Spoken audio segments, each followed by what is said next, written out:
wanted to start off with a quick survey. Anybody here who's illiterate? You can't read, you can't write. Anyone? No? Anybody here who speaks at least one foreign language? Yeah? Everyone. Right. Anyone who's ever been in a situation of conflict with the wife, with the husband, at school, at work, and you said and you did all the wrong things? Everyone? Good, good. So we're all humans then. Great. Well, the thing is, our communication skills, we're pretty good at the language bit, but we're not so good at the conflict resolution bit. If you look at the world, at the society at large, you'll find that it is filled with conflict. Conflict is a key feature of our culture, so to speak. Conflict is everywhere. If you look in the EU, for instance, there's 1 million people, 2 million people, 1 million couples who get a divorce every year. And that's just the people who bothered to get married in the first place. Right? Court systems are flooded across the world, in Holland, but everywhere. And here in Holland, another very peculiar thing is that 30% of all people calling in sick from work, they do so not because of an intrinsic health issue, they do so because they've got a conflict that is unresolved.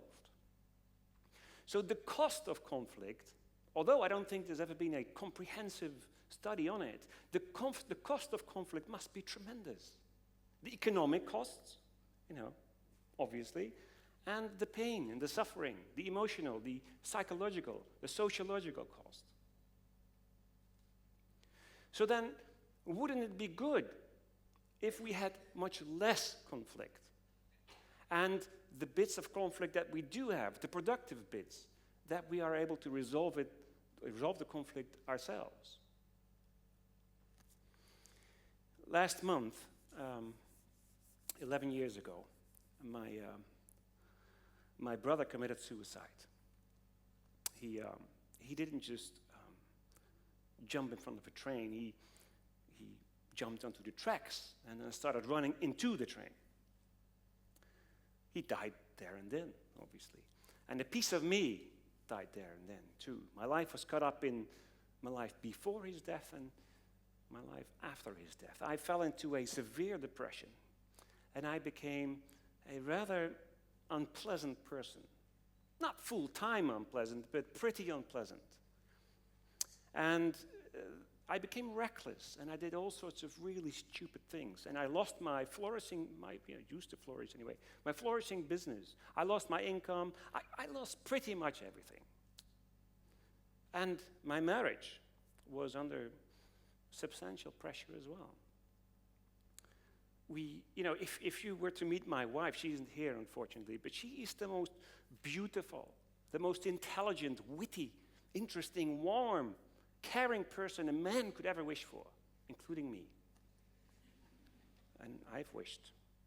And the two of us, we weren't able to resolve the silliest of conflicts anymore. So after a while, we got sick of that, and we said, listen, we have a common interest, and our common interest is to fix our marriage. Right, so how do we do this? Well, we have to be patient with each other. We have to listen to each other.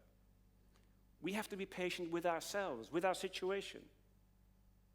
We have to be transparent about what we feel, what we fear, what we do, what we wish for.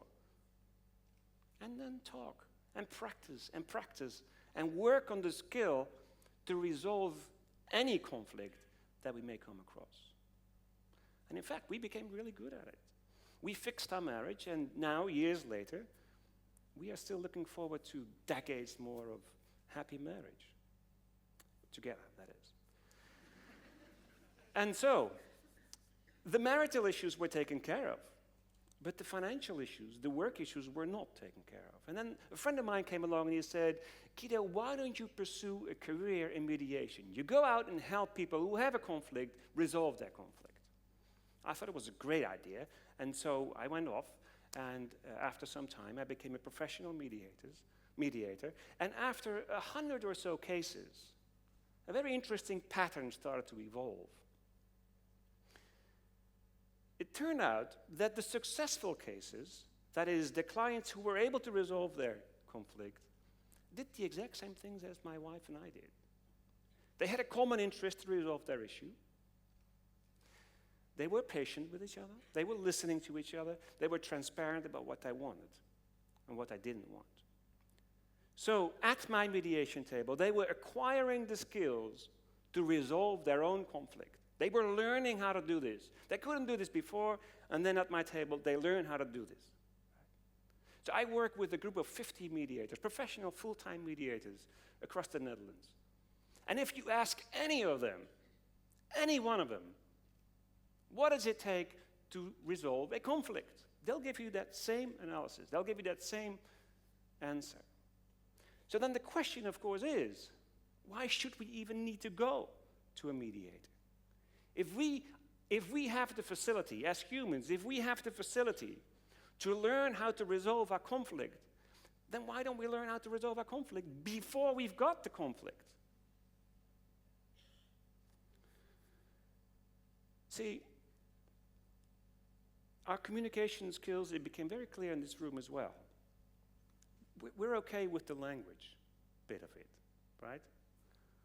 But why is that? Well, if you look anywhere in the world, throughout history, where education was made compulsory, a few years later, you'll find in the statistics that the illiteracy rates have dropped like dead flies from a wall. And the same thing for foreign languages. You know, after the war here in the Netherlands, they said, you know, we should put more, we should invest more in the skills to master foreign languages of our people. And now in the Netherlands, we speak 3.2 languages. That's a lot of languages. That's the result of a political decision to invest in foreign languages. So, there's a huge amount of conflict. Lots of it is completely unnecessary. The cost of the conflict at large is very high. It is desirable that we reduce the amount of conflict so that we will foster economic growth and it will make us happier. On top of that, we've learned that we are able to learn how to resolve our conflict. Well then, looking at our experience with language, why don't we do the same thing?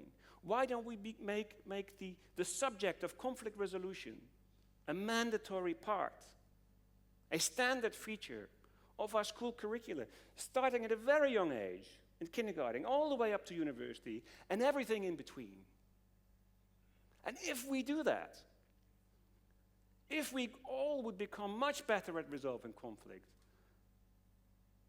then there's no doubt that mediation will become a profession of the past very quickly, and I'll have to find new work again.